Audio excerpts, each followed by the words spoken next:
Ce matin, il s'agit d'un deuxième message au sujet du renoncement à soi. Et je vous invite à ouvrir la parole de Dieu dans le chapitre que nous venons de lire, l'Évangile selon Luc 9, 23. Il y a une semaine, nous avons examiné 2 Corinthiens 5, 13 à 15. Nous avons parlé du renoncement à soi. Nous avons vu qu'il s'agit d'une exigence oubliée. L'Église de Dieu, en général, a oublié cette vérité, cette exigence.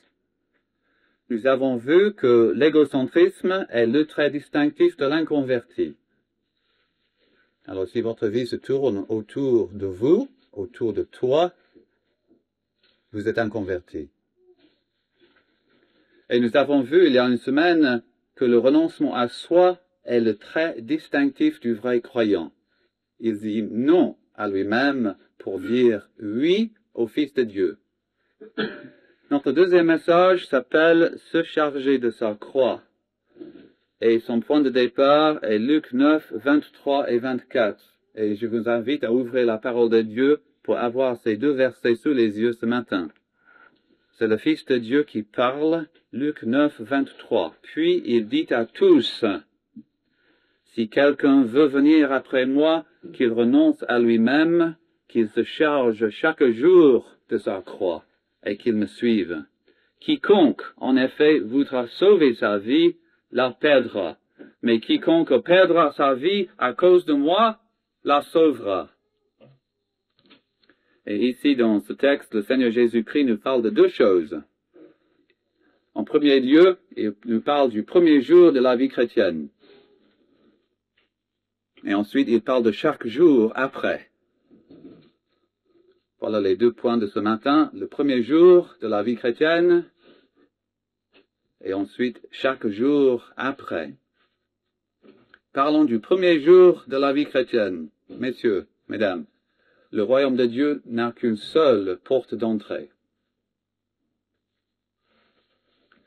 Le Fils de Dieu a parlé au monde, et qu'est-ce qu'il a dit?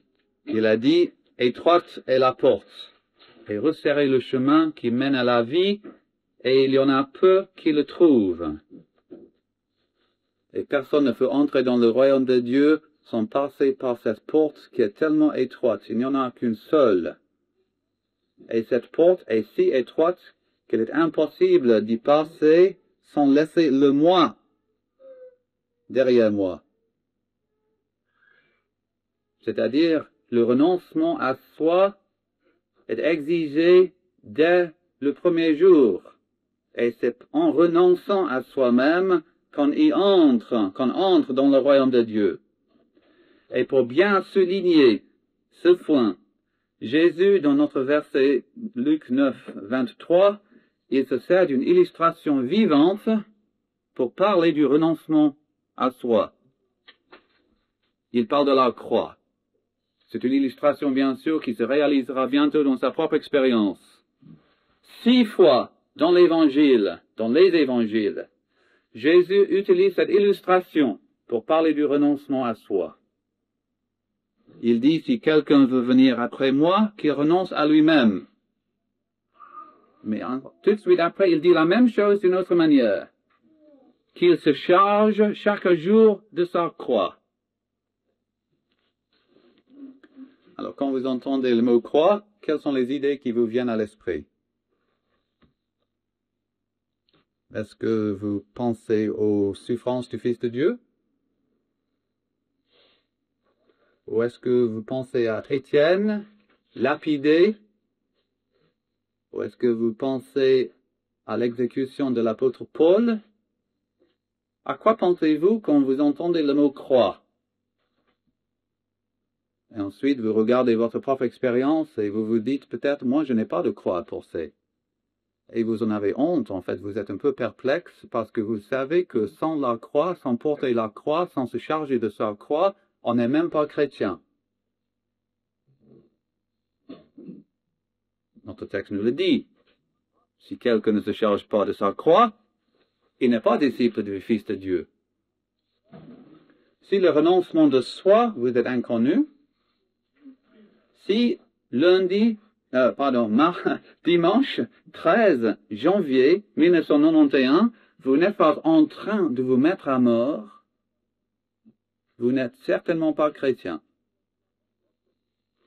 Si dans votre vie, vous nourrissez l'amour de votre propre confort, vous êtes toujours étranger au Christ. Tous ceux qui sont appelés à suivre le Christ sont appelés à se charger de la croix. Mais nous ne sommes pas tous appelés à la prison et nous ne sommes pas tous appelés à être martyrisés, comme nous allons voir avant la fin du message.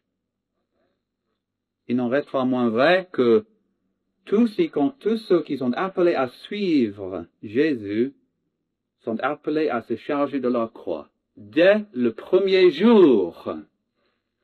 Et cette exigence ne s'adresse pas à une petite élite. Je lis dans Marc 8, 34. Puis il appela la foule avec ses disciples et leur dit, si quelqu'un veut venir après moi, qu'il renonce à lui-même, qu'il se charge de sa croix et qu'il me suive. Je cite Matthieu 10, 38. Celui qui ne prend pas sa croix et ne me suit pas n'est pas digne de moi. Et je cite Luc 14, 27. Quiconque ne porte pas sa croix et ne me suit pas ne peut être mon disciple. Il est absolument, complètement, catégoriquement impossible d'être chrétien sans se charger de sa croix.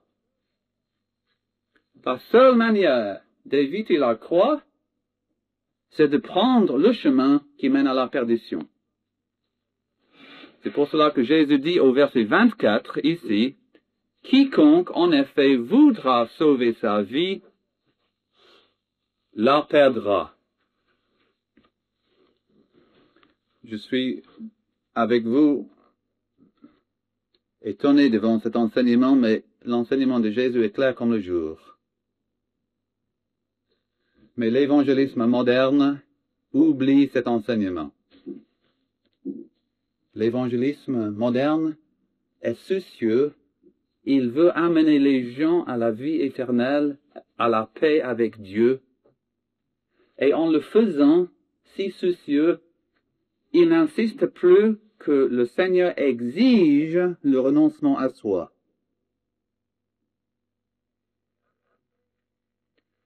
Et après avoir fait une profession de foi, il y a des gens qui restent quand même égocentriques. Et au lieu de leur dire, votre profession de foi est fausse, vous n'êtes pas chrétien, l'évangélisme moderne nous dit, vous êtes un pauvre chrétien, vous êtes un chrétien charnel, vous avez besoin d'une expérience plus profonde. Et en oubliant le renoncement à soi, l'évangile de Dieu est déformé.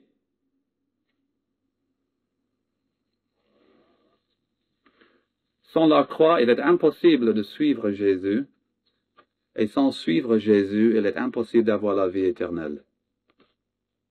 La porte du Seigneur Jésus-Christ n'est pas large, elle est étroite.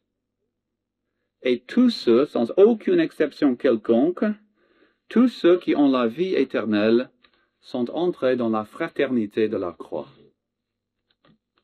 Et cela dès le premier jour de leur vie chrétienne. C'était notre premier point. Nous avons parlé du premier jour. Notre deuxième point, c'est de parler de chaque jour de la vie chrétienne après. Et sous cette rubrique, j'ai 4 choses à faire, à dire, et la 4e chose sera divisée en 2.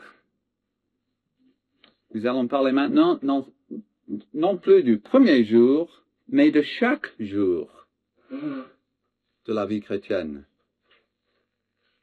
Première chose à dire sur cette rubrique, la croix n'est pas un droit d'inscription payé et oublié.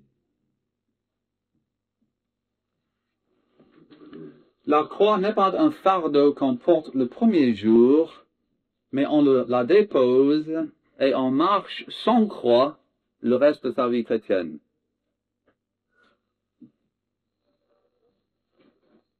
Nous allons porter notre croix.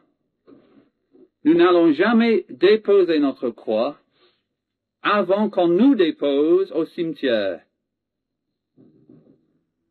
C'est l'enseignement de Jésus ici.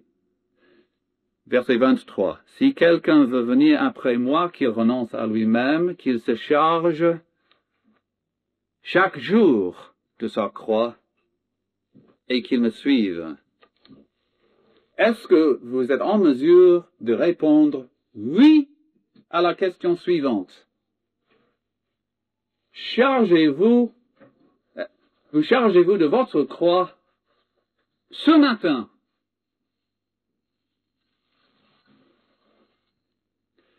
Il faut nous rappeler que le Seigneur Jésus-Christ, ici au Luc 9, il est avec ses disciples depuis 3 ans. Le commencement de la vie chrétienne a été très douloureux. Voilà Pierre.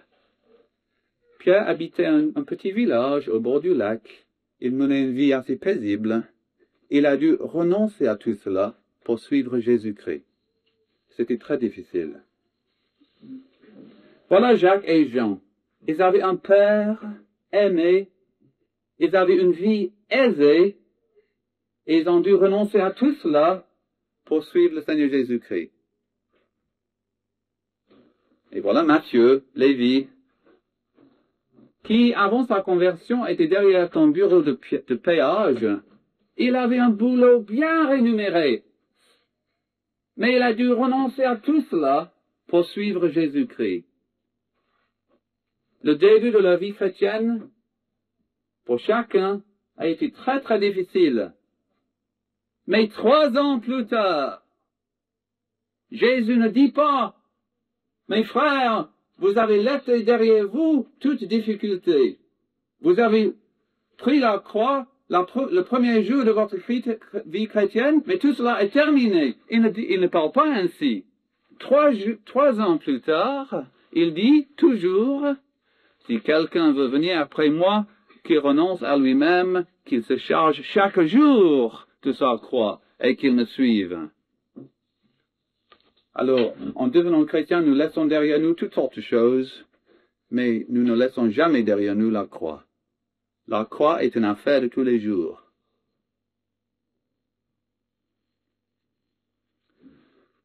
Sur cette deuxième rubrique, il y a une deuxième chose à dire maintenant.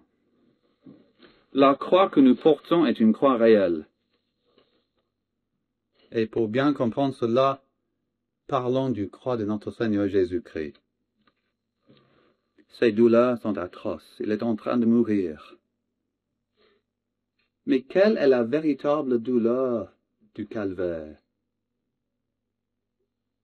Des milliers, des dizaines de milliers de gens ont été crucifiés par les Romains. Mais quelle est la véritable angoisse du calvaire? Je vous le dirai. Il a été fait péché, lui qui ne connaissait pas le péché. Il a été abandonné par son Père. Il s'est identifié au pécheur. Et le Créateur a été déshonoré et humilié devant ses créatures. Voilà sa croix. La croix, il ne s'agit pas essentiellement d'une douleur physique, mais d'une douleur intérieure, douleur spirituelle. Étienne n'a pas été lapidé chaque jour. Paul n'a pas été exécuté chaque jour. Et si vous ne comprenez pas que la croix est une souffrance intérieure, vous n'avez pas encore compris la croix de Jésus.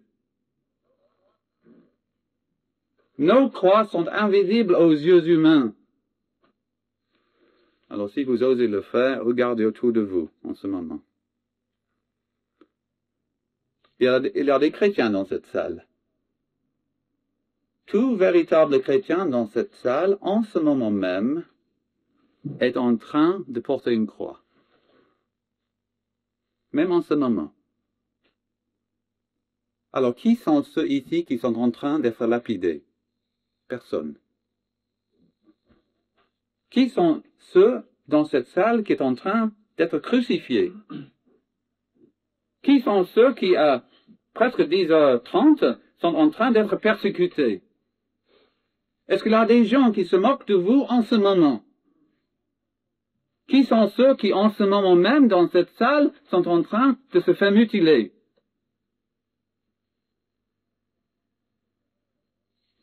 La croix que nous portons est réelle, mais la croix dont nous parlons est une souffrance intérieure. Sous cette rubrique, il y a maintenant une troisième chose à dire, parce que nous parlons toujours de chaque jour de la vie chrétienne. Se charger de sa croix, verset 23, se charger de cette croix de souffrance intérieure est un acte intentionnel. Verset 23. Si quelqu'un veut venir après moi, qu'il renonce à lui-même, qu'il se charge chaque jour de sa croix et qu'il me suive. À cause de la providence de Dieu, nous connaissons tous toutes sortes d'épreuves. La maladie, vous venez peut-être de passer par la maladie. La pauvreté, le deuil, la solitude. Mais ces choses-là ne sont pas des croix.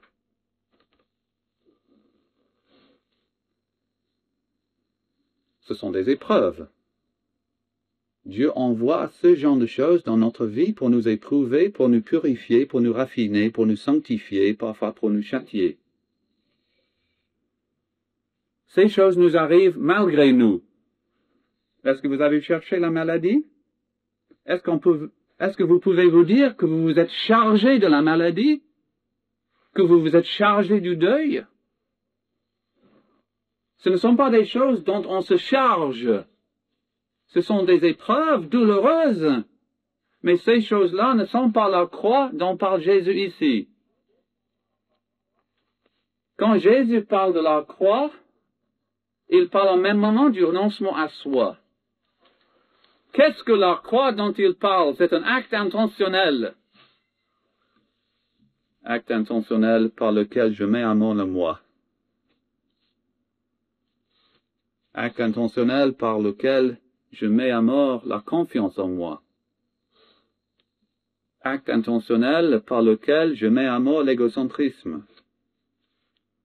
Acte intentionnel par lequel je mets à mort la vanité, la suffisance, l'amour propre, l'amour de mon propre confort, l'apitoiement de moi-même, l'éloge de moi-même, la satisfaction de moi, la fatuité, et tous les autres vices de la même famille. C'est ça la croix dont nous devrons nous charger chaque jour. Et tout véritable chrétien présent est en train de se charger d'une croix chaque jour, quelque chose de perpétuel, une croix douloureuse, parce qu'il s'agit d'une souffrance intérieure, et il le fait délibérément. Nous nous sommes chargés de cette croix le premier jour de notre vie chrétienne, parce que nous nous sommes repentis de nos péchés et nous avons tourné le dos à tout ce qui déplaisait à Dieu. Mais pour continuer dans la foi, pour faire des progrès dans la vie de Dieu, on ne peut pas le faire sans porter la croix délibérément tous les jours. Ce qui nous amène à la quatrième chose que nous avons à dire sur cette deuxième rubrique. Nous parlons de chaque jour de la vie chrétienne. Nous allons parler maintenant de ce que ça veut dire dans la pratique, concrètement. Mes amis, se charger de sa croix, c'est choisir délibérément tous les jours ce qui plaira au Christ et ce qui me peinera. C'est ça la croix. C'est faire et choisir. Il a toutes sortes d'options, il a toutes sortes de choix. Mais je choisis les choses qui plairont à Dieu, choses qui me peineront. Et si nous comprenions cela, nous pourrions réduire par presque 100% les plaintes qui se trouvent dans nos églises évangéliques.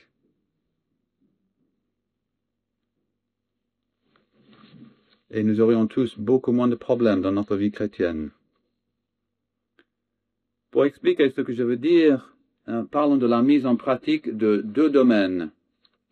Et c'est ici que ce quatrième point se divise en deux. Parlons de notre culte personnel. Alors voilà notre Seigneur. Il est devenu homme. Il se lève tôt pour prier Dieu, pour jouir d'une bonne communion avec Dieu. Il fait froid. Le chauffage central n'existe pas. Il est passé hier toute la journée à enseigner, à faire des guérisons et à essayer de persuader les gens à se repentir de leurs péchés. Il s'est couché tard. Il n'a pas très bien dormi, mais il se lève quand même parce que ça plaît à Dieu et ça ne donne pas de place au moi. Et vous, le réveil sonne et vous ne voulez pas vous réveiller. C'est raisonnable parce que le bébé s'est réveillé 2 ou 3 fois pendant la nuit. Mais si vous aimez Dieu, vous préféreriez vous lever, passer un moment avec lui, voir sa face, méditer sur sa parole. Vous aimeriez faire ça plutôt que de vous lancer dans la journée, rencontrer tout le monde avant de rencontrer Dieu. Mais ça veut dire que je dois dire non à moi-même, et je dois le dire non seulement ce matin, mais la veille, parce que c'était très agréable hier soir, on avait des amis à la maison, nous avons parlé 10 heures, 11 heures, minuit, 1 heure, 2 heures, mais parfois il faut dire non, même à des soirées agréables, pour pouvoir maintenir sa communion avec Dieu. Mais maintenant vous voilà, réveillés, debout, la Bible ouverte, et vous êtes en train de prier. Mais en train de prier, il y a 1001 pensées qui vous viennent à l'esprit, qui envahissent votre pensée. Et il vous est difficile de contempler la gloire de Dieu. Et vous voulez prier que ton nom soit sanctifié, mais il vous est presque impossible de le prier. Et ça exige un effort, une certaine discipline, une certaine douleur pour se forcer à se concentrer sur les choses de Dieu. Mais vous choisissez ce chemin précisément parce que ce chemin est difficile. Il vous peine. Mais c'est le chemin qui plaît à Dieu. Et en tant que pasteur, nous sommes inondés de chrétiens qui disent, pasteur, j'ai un petit problème dans ma vie de prière. Ne pourriez-vous pas me recommander un petit livre qui me relèvera facilement les esprits le matin avant de me lancer dans la journée? Ça n'existe pas. Parce que nous sommes appelés à nous charger de notre croix, à renoncer à nous-mêmes aujourd'hui, demain et après-demain. Et Dieu vous montrera sa gloire. Mais le chemin qui mène à cette expérience est le chemin de la croix. Il n'y a pas de chemin facile à la communion avec Dieu. Et nous avons déformé la pensée du Seigneur Jésus-Christ. Nous avons dit que nos persécutions, notre deuil, nos maladies, nos revers et tous les pépins de notre vie sont les croix que nous sommes obligés à porter. C'est pas vrai. Ce sont des épreuves. La croix, c'est ce dont nous nous chargeons. Nous, pour dire non à nous-mêmes, pour dire oui au Fils de Dieu. Ce quatrième point se divise en deux. Alors, parlons maintenant de notre service pour le Seigneur. Vous arrivez à l'usine, au bureau. Vous avez encore quelques minutes avant de commencer votre travail, mais vous voyez que voilà, vos amis, vos collègues, qui sont en train de se parler, et vous vous approchez d'eux, et vous surprenez des plaisanteries mondaines, démoniaques. Maintenant, vous avez un choix. Vous pouvez rester avec eux et rester complètement silencieux. Ou vous pouvez vous écarter d'eux et être seul. Ou vous pouvez rester avec eux et parler purement. Et c'est un choix.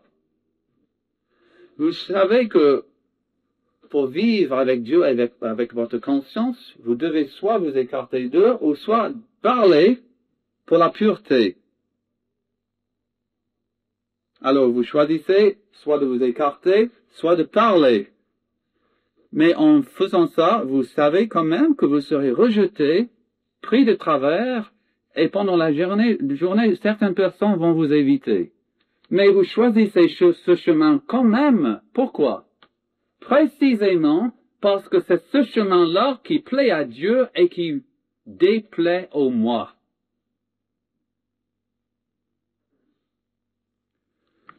Et nous, les chrétiens, nous sommes extrêmement sensibles.